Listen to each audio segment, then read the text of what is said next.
nepausto. Ja nu vīrs tagad sāks iebilst par to, ko tu pausto, ja nu kaimiņi, ja nu vecāki, ja nu brāļi un māsas, jūs nevarat iedomāties, cik daudziem cilvēkiem vienkārši ir šāda veida attiecības, kad ir jāuztraucās, ko citi padomās.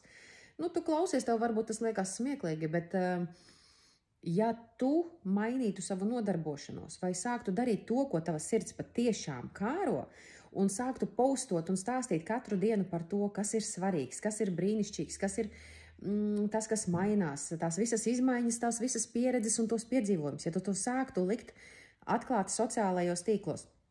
Un tad blakus bieži vien ir partneri, kuri saka, beidz, nu taču, nē, priekš kam tev tas ir jāliek? Kā, priekš kam tad lai jāliek? Lai citi uzzinātu, lai citi arī varētu mainīties, lai citi varētu saprast, kas viņam nepieciešams, kāda citiem ir pieredze, varbūt es arī šeit varu kaut ko iegūt, jo tad iedomājieties, cik ļoti jums tic tie savējie cilvēki, ja viņi saka nepausto, ieraudzīs taču citi, nevis viņi tevi atbalsta, bet viņi vēl baidās. Tātad viņiem ir izdevīgāk, ka tu esi blakus tāds bailīgs, trusīts, kurš neko nevar izdarīt, jo no šitā taču nekas nesanāks, tas taču nav nopietni, ko tu ar šito gribi panākt, ja? Un ja tu joprojām turpināsi ticēt citiem, tad, protams, tev arī nekas nesanāks, jo tu dzīvo galu galā savu dzīvi, vai tu pakļaujies un pielāgojies tiem apkārtējiem.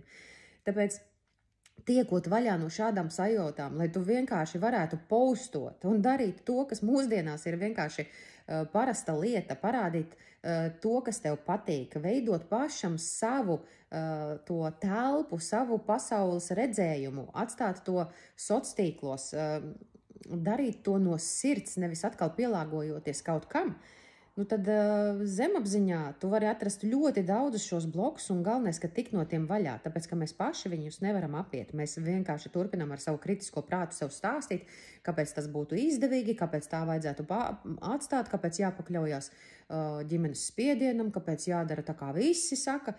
Cik ērti tev tas ir? Cik ilgi tu būsi ērts vai ērta visiem, kas tev ir apkārt un kas domā, ka tev nesanāks? Jo visi pēc tam taču būs priecīgi, ja gadījumā tev kāda kļūda sanāks, lai pateikt, redzi, tas taču ir pufels, ar ko nodarbojas, tas taču nekādu labumu nenes.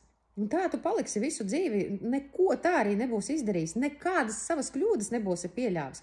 Tu būsi pieļāvis tās kļūdas, kuras pieļauj visi. Visi, kuri saka, nē, nedari, priekš kam tev tas ir vajadzīgs, ko tu no tā dabūsi un kāds no tā vispār labums.